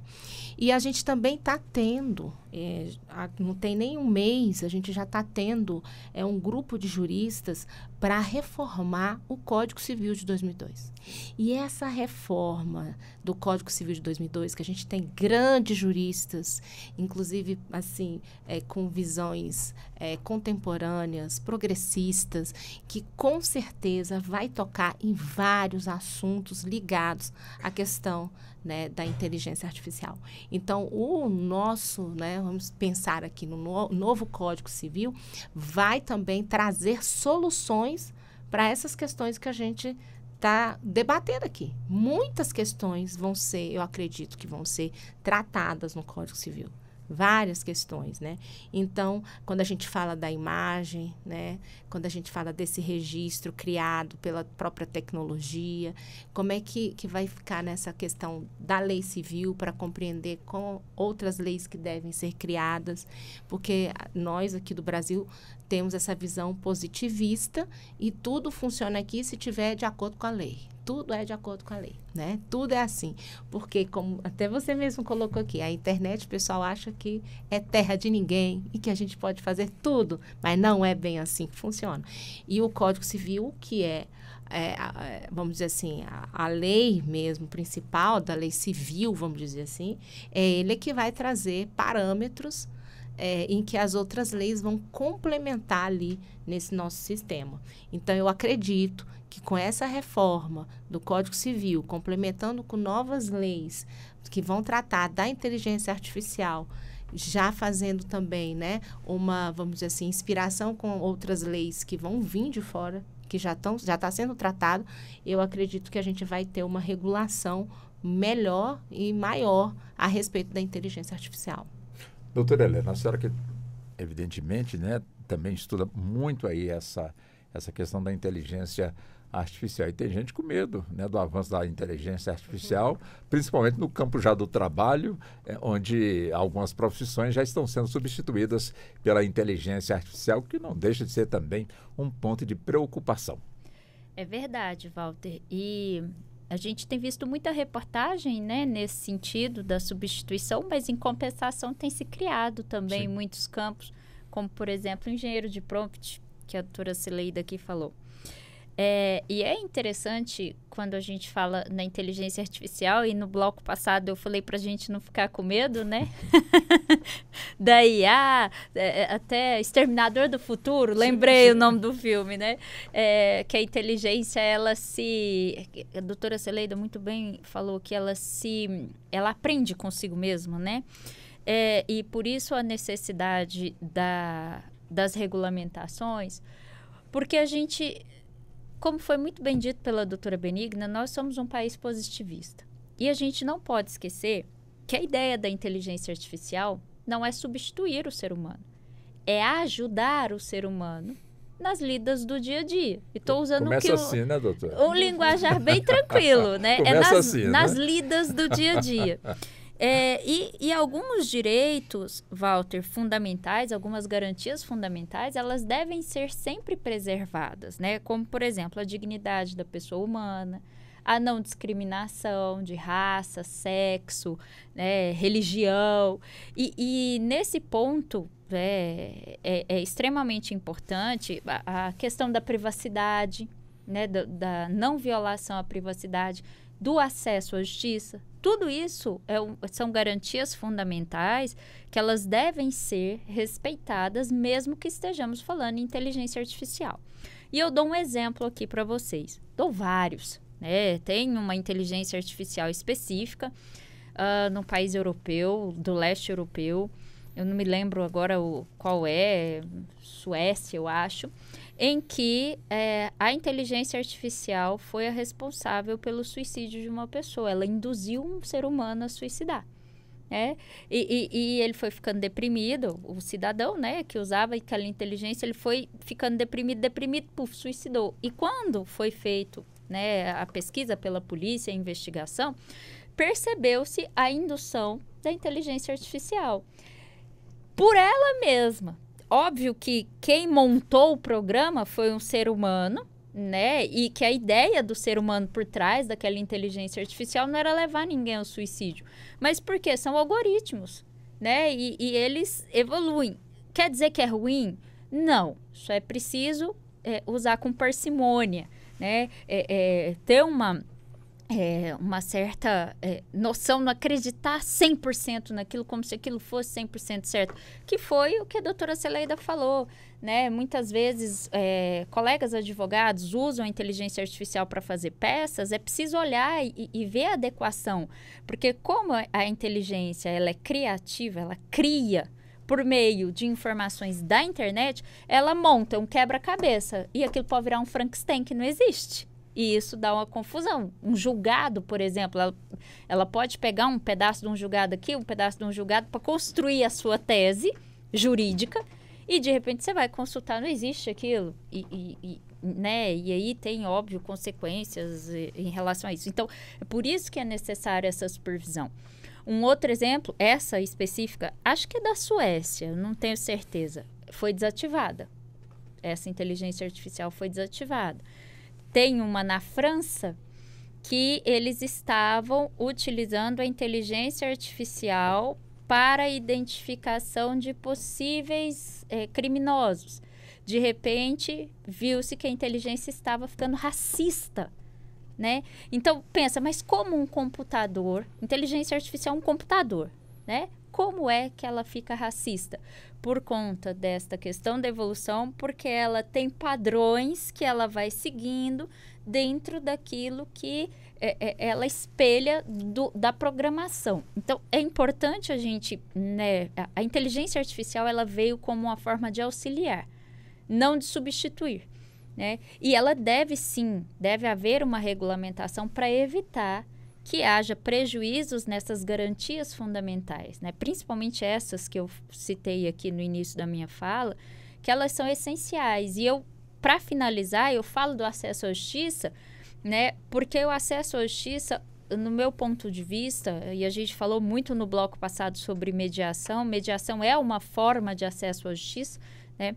Mas o acesso à justiça, ele é essencial. E muitas vezes nós vemos que as inteligências artificiais que estão sendo utilizadas, né, no mundo jurídico, e aqui eu estou falando tanto nos escritórios quanto no Poder Judiciário, se não houver uma supervisão e não houver uma formatação ali do que ela deve seguir, a gente vai ter muitos problemas, sabe, Walter? Porque uma coisa é o advogado, né, a pessoa, ela defender a ideia. Vem da intuição, vem da experiência, vem do conhecimento, do estudo. Óbvio que gasta muito mais tempo do que um robô escreveu a coisa que ele tem um banco de dados gigante, ele puxa lá, né? Mas existe toda uma justificativa, né? O robô, ele não tem a questão do sentimento, ele não tem a questão da experiência, ele vai fazer essa busca das palavras-chave e vai adequar. Olha, vamos pensar, tem essa palavra combinada com essa, Tem uma tese que se eu combino essas 3 palavras, eu estou dando exemplo de 3, mas são mais, né? Eu combino essas 3, não é acessível, tem aqui um julgamento, né, pelo sistema brasileiro de seguir precedentes, né, que foi aí amplamente divulgado com o Código de Processo Civil de 2015, né, as súmulas vinculantes, decisões em sede de recurso repetitivo e outros, né, que isso, de certa forma, obriga os tribunais a seguirem as decisões que são tomadas, né, nessas questões. E aí, de repente, a inteligência artificial fala, isso aqui vai em confronto. Mas não tem o confronto, não está contrário, ao contrário, né? Ela está, só que é uma tese diferente, passa naquela linha que pode ou não pode. Bem entendo. Então, eu acho que essa questão da inteligência é exatamente isso. Ela veio não para substituir, apesar de estar substituindo algumas coisas. Mas isso, Walter, a gente enxerga desde a Revolução Industrial, né? A gente tinha as mulheres que faziam o tecido, né? Naqueles grandes tiares, né? Os teares, e fazia o tecido, ali fazia costura. Hoje é tudo feito pela indústria, né? As máquinas que fazem o tecido. As roupas são diferentes, são distintas, né? Houve essa substituição? Houve. Mas deixou de existir a costureira? Não. Então, é mais ou menos por aí que eu levanto o debate, né? Porque existe, se cria novos, e é aquele negócio, né? Como é que é? Tudo se cria, tudo se transforma, nada se cria, tudo se transforma, né? Exatamente. Então, a gente tem que ter aí a mente aberta para fazer essa adequação aí à nova realidade. Porque isso não vai retroagir, tá, Walter? Tá bom. Só uma sugestão aqui, porque a doutora Helena falou do filme Exterminador do Futuro, e ela falou dessa inteligência artificial europeia que, infelizmente, acaba se tornando racista pela própria... Que é o viés, né? Que é o viés do prompt. Tem um filme muito interessante de 2002, chama Minority Report, né, que fala justamente disso. Eu não me lembro exatamente. Então, já assistiu, né, doutor? Já. Então tá certo. Que é justamente isso. Eu não lembro, são seres de inteligência avançada, ou que é inteligência artificial, que prevê os crimes que serão cometidos, os homicídios em específico, né? E aí a polícia já entra de forma preventiva, né? Já condenando o cidadão. Antes dele praticar. Né? Aí o resto do filme, como ele se desenrola, eu não vou dar o spoiler aqui. Vou deixar para os nossos ouvintes assistirem. Minority Report, de 2002. Deixa eu passar um assunto para a senhora pode depois responder que a senhora está pretendendo, mas uma questão que eu deixo para a senhora. A inteligência artificial também já chegou no campo da nossa medicina. Ou seja, tanto no campo do diagnóstico, como também no campo das cirurgias, nós temos aí a inteligência artificial, de alguma forma, sendo também empregada. Quando tem que chamar para uma responsabilização, quem é que entra? O médico que utiliza a inteligência artificial, ou a inteligência artificial responde sozinha? É que aí nós estamos falando das por exemplo, cirurgias não invasivas, né, com robótica, né? Sim. Então aí está um pouco mais fácil, né? Porque você tem protocolos, né, de uso desses equipamentos, que a gente faz um pouco de confusão entre robô, inteligência artificial, processos automatizados, né? Então, assim, são coisas um pouco distintas aí. Sim. Então, aí acho que na medicina a gente, especialmente por se utilizar muito a robótica, hoje você já tem protocolos, e aí, obviamente, sempre permanece, né, a responsabilidade, você tem que ter uma supervisão humana ali, né, do médico de plantão, o médico que é o chefe de equipe de cirurgia, tem os protocolos de responsabilidade daquela máquina, daquele software. Eu acho que nesse aspecto as coisas estão um pouco mais fáceis de serem regulamentadas. O ponto né, Walter e colegas, é que assim, a dificuldade, nós não podemos brecar a inovação, né? Especialmente pós-pandemia. Nós tivemos todo um momento em que toda essa tecnologia, essa inovação ainda estava um pouco mais represada. Com a pandemia e com a necessidade de criar mecanismos para se sobreviver ao que nós passamos, a tecnologia ela avançou em 2 anos o que ela avançaria em 10, 15 anos. Em todos os sentidos, armazenamento, processamento e etc. Então, como é que o direito vai alcançar tudo isso? Então, o problema também a gente tem esse delay, né, que a gente chama. Quando a lei está pronta, ela nasce morta, né? Porque aí ela já está, às vezes, regulamentando uma coisa que não existe mais, que já mudou, a tecnologia já mudou a nomenclatura. Então, é uma corrida para manter tudo isso numa igualdade, assim, né? Para acompanhar toda essa inovação. Não há como retê-la.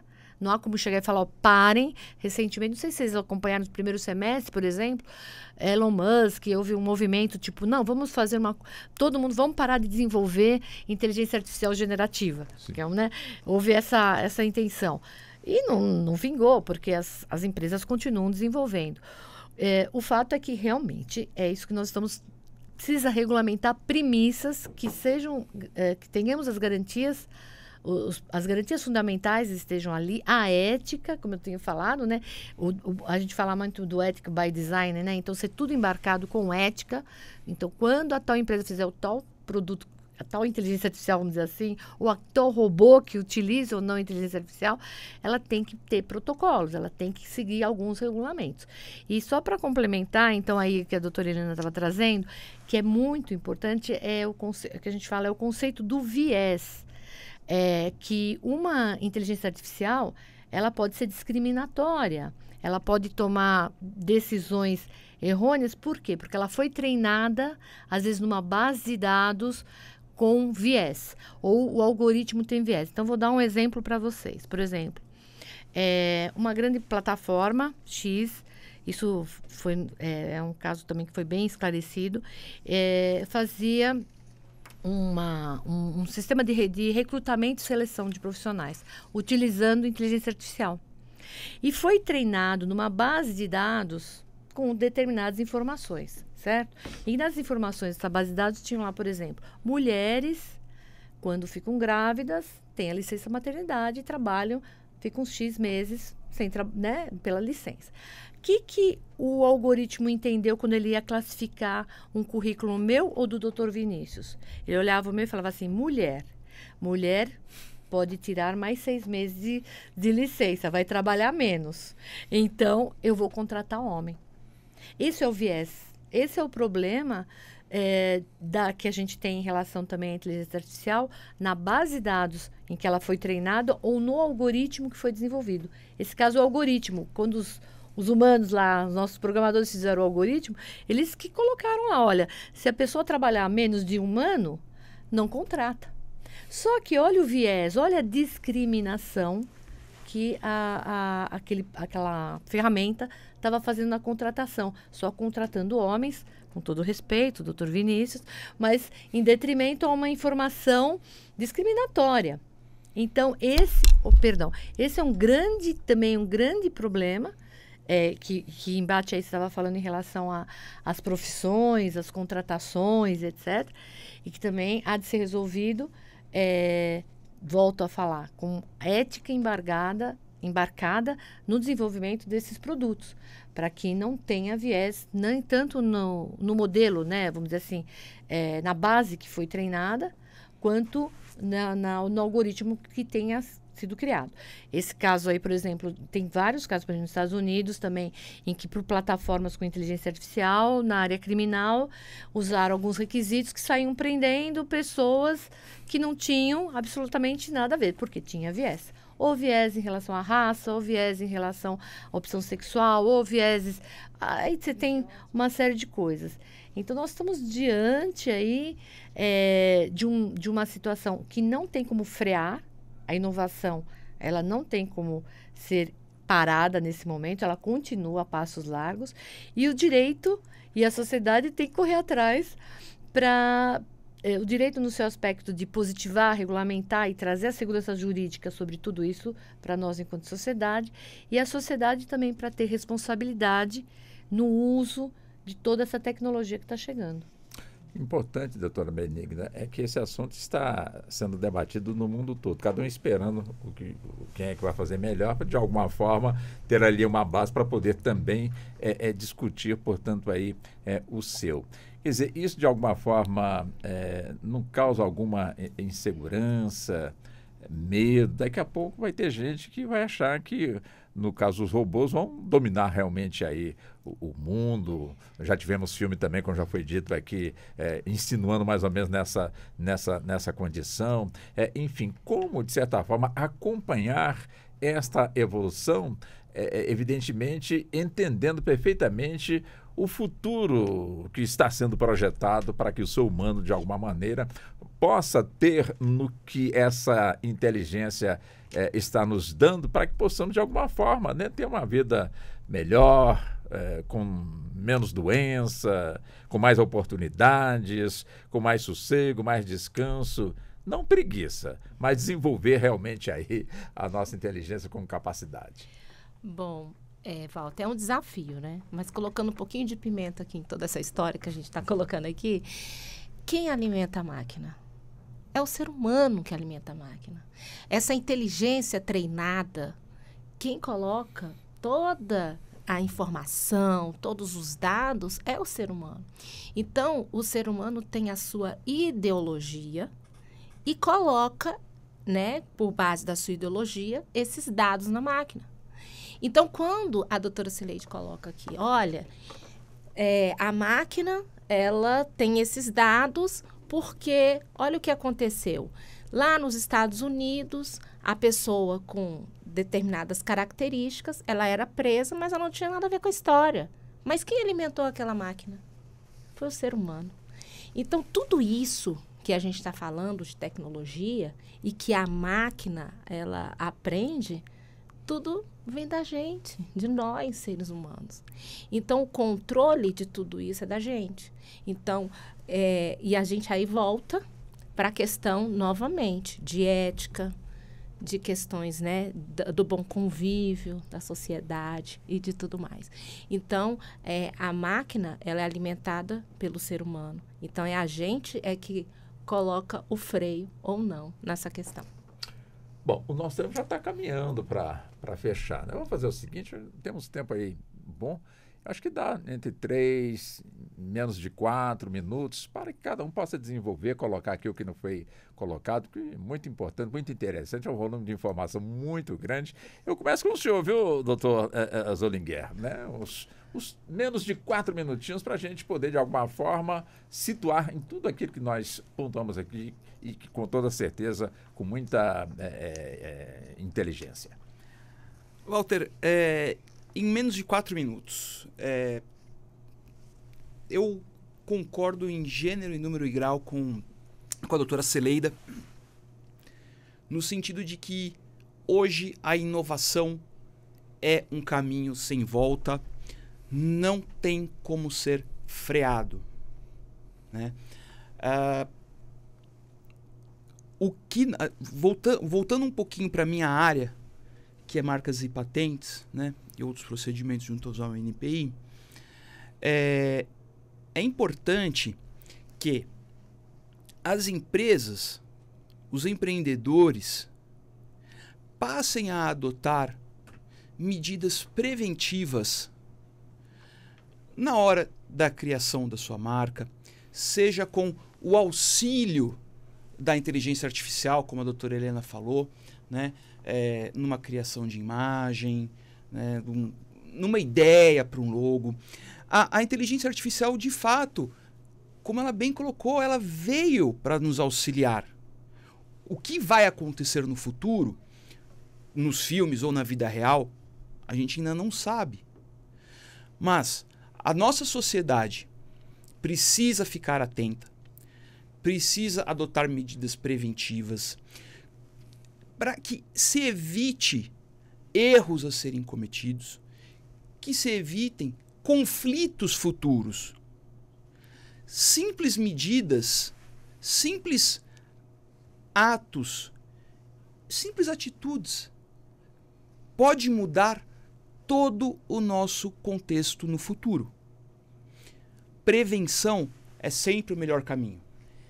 E se a prevenção não foi suficiente, vamos buscar caminhos menos tortuosos, menos dolorosos.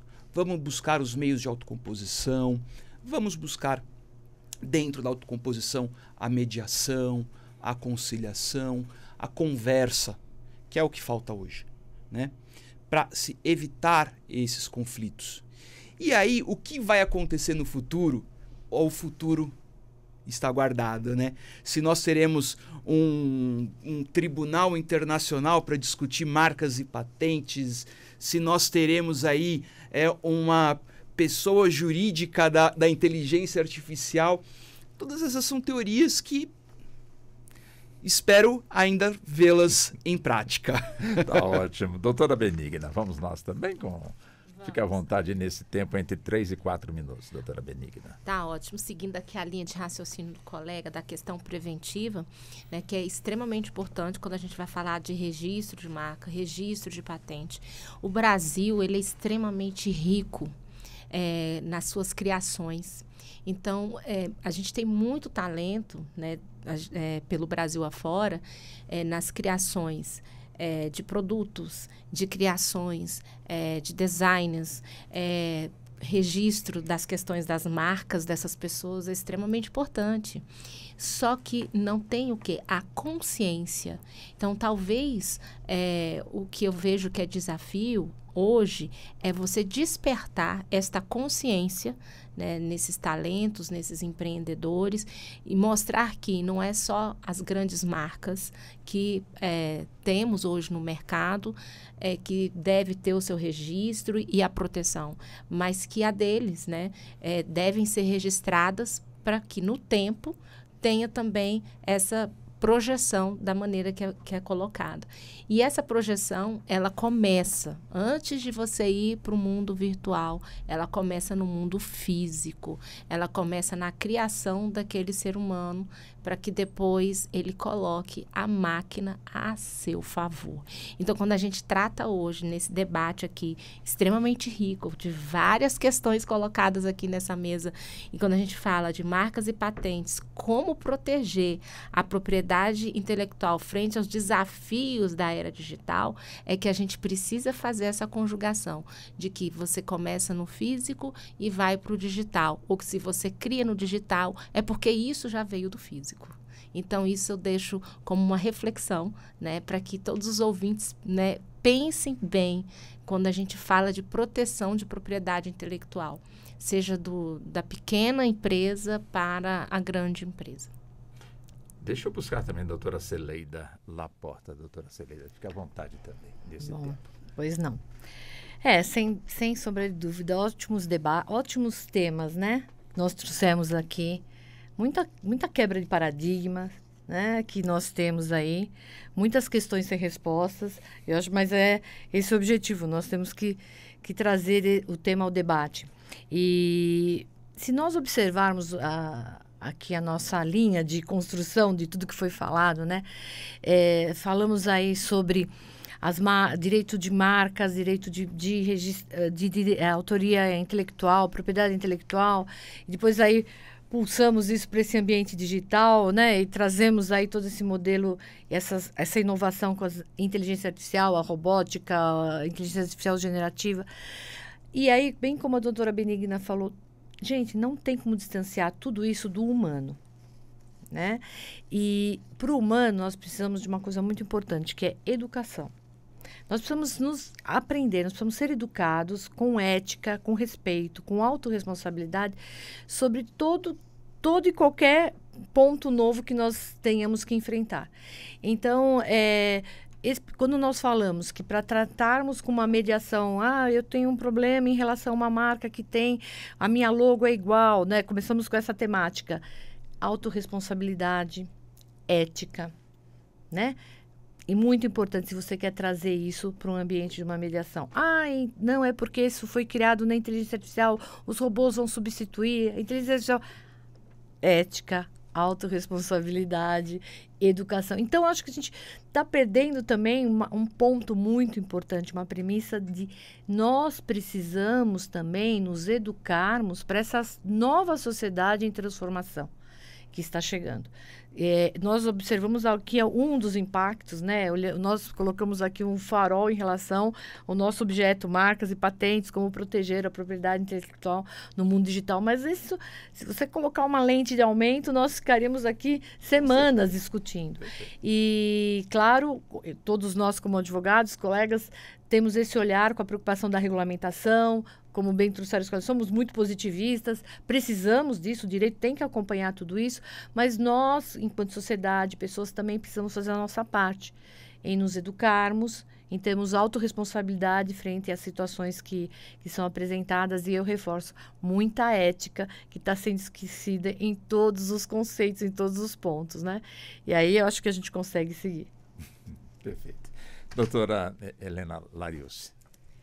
Walter, eu vou pegar um gancho no que a doutora Cileida falou, e uma questão que você falou no começo do nosso debate. Não é porque está na internet que a internet é terra sem lei, ou que não é possível rastrear. É possível sim rastrear, é possível sim chegar, tanto é verdade. A gente tem inúmeras operações noticiadas pela mídia o tempo inteiro, da Polícia Federal, da Polícia Civil e tal, de investigações na internet. Então, existe uma norma, existe uma lei. É óbvio que a tecnologia, principalmente nesses últimos 2 anos, né, ela evoluiu. Eu brinco que de 1990 até 2020, nós evoluímos aí 30 anos, né? Se eu não estiver fazendo minha conta errada, nós evoluímos 30 anos, mas esses últimos 3 anos nós evoluímos na parte tecnológica muito mais do que os últimos 30, se a gente considerar 2020 para trás, né?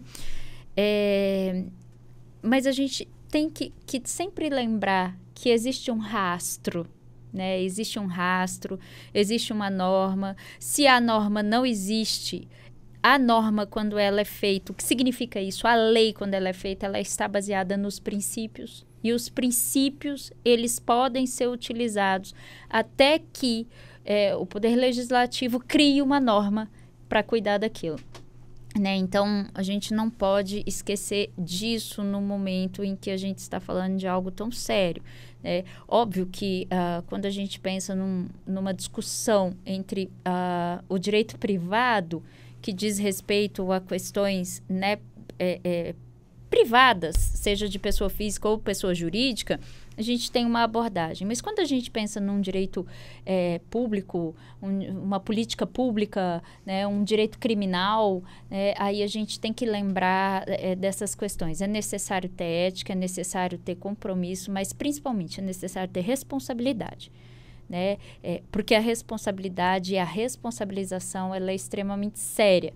E se ela não, muitas vezes, foge naquele momento do braço da lei, em algum momento a lei vai conseguir, né, com o braço largo dela, alcançar. Então, eu acho que é nesse sentido. E não ter medo da tecnologia, Walter. A gente precisa abraçar a tecnologia e aprender a conviver com ela. Porque, como foi muito bem dito aqui nessa mesa, ela veio para ficar. Doutora Helena, foi um prazer tê-la aqui no nosso Justiça na Tarde. Muito obrigado pela gentileza, muito obrigado também pela atenção. E é evidente que esse é o início. Quer dizer, já abordamos este tema, mas é importante ele estar sempre, portanto, aí no radar para ser abordado e sempre com muita profundidade e levar esse conjunto de informações para o nosso público ouvinte. Muito obrigado, senhora. Eu agradeço a você, Walter, a produção da Ana Cláudia, os trabalhos técnicos do Neto, né, os meus colegas de bancada, doutora Cileida, doutora Benigna, doutor Vinícius. E, novamente, parabenizo a Rádio Justiça por esse trabalho incrível que ela faz de conscientização e de explicação sobre temas tão importantes como os direitos básicos, né, dos cidadãos. Doutora Cileida Laporta, também foi um privilégio também ter a senhora conosco aqui no nosso programa. Agradecemos muito pela atenção e o convite está sempre aberto. Perfeito. Também agradeço, parabenizo aí a equipe pela excelente organização, pelo projeto, né? de cidadania que vocês têm aqui, de estar levando as informações, os questionamentos, as reflexões. Agradeço aí a companhia dos colegas de bancada. Convite aceito. Próximas oportunidades, teremos outros desafios aqui para discutirmos. E uma boa tarde a todos. Doutor Vinícius Zollinger, da mesma forma também, convite sempre aberto. E mesmo lá em São Paulo, pelo nosso YouTube, você também pode nos acompanhar, de repente participar de lá também, de determinados temas, como também a doutora Celeida. Para nós foi também uma honra, um prazer tê-lo também aqui no nosso debate. Walter, a honra foi toda minha. Foram 2 horas que passaram como 2 minutos. E foi um prazer imenso vir à nossa capital federal, vir ao STF, vir à Rádio Justiça. Reafirmo, ratifico o que eu disse no começo. O acolhimento que nós tivemos quando chegamos aqui ao estúdio foi ímpar, né? Muito, muito obrigado por tudo isso, por toda a oportunidade. Parabéns também, como já foi dito, pela iniciativa da Rádio Justiça, pelo projeto de cidadania, por levar a todo cidadão brasileiro um pouquinho sobre o direito, sobre quais são os direitos dessas pessoas, quais medidas elas podem adotar em determinadas situações. Isso é de uma extrema importância para a criação e para a evolução, melhor dizer, que a nossa sociedade já está criada, mas para a evolução, a contínua evolução de nossa sociedade. Parabéns pelo trabalho de todos da equipe, parabéns aí pela iniciativa, e com certeza faço questão de voltar mais vezes, pois foi horas muito gostosas. Que bom. Doutora Benigna, também. Muito obrigado, doutora Benigna. Foi um privilégio também tê-la aqui no nosso programa. Eu que agradeço, Walter. Muito obrigada pelo convite. É uma alegria, né, estar aqui nessa mesa, né, com pessoas assim maravilhosas, com assim riquezas de detalhes que a gente teve aqui de debate, sem respostas, mas que fez com que a gente fizesse essas reflexões e porque o ouvinte também, né, conseguisse entender aí essas questões que são questões colocadas no nosso dia a dia e que a gente precisa, né, estar cada vez aí pensando. Então, muito obrigada pelo convite, né, e boa tarde para todos. Boa tarde. E assim chegamos ao fim da edição de hoje do nosso Justiça na Tarde Debate, programa que teve a minha apresentação. Sou Walter Lima, com a produção de Ana Cláudia Possati, trabalhos técnicos justamente do David Lima e a coordenação de jornalismo de Marcela Luiza. Muito obrigado a todos, uma boa tarde e até o nosso próximo encontro. A Rádio Justiça apresentou Justiça na Tarde. Secretaria de Comunicação Social, Supremo Tribunal Federal.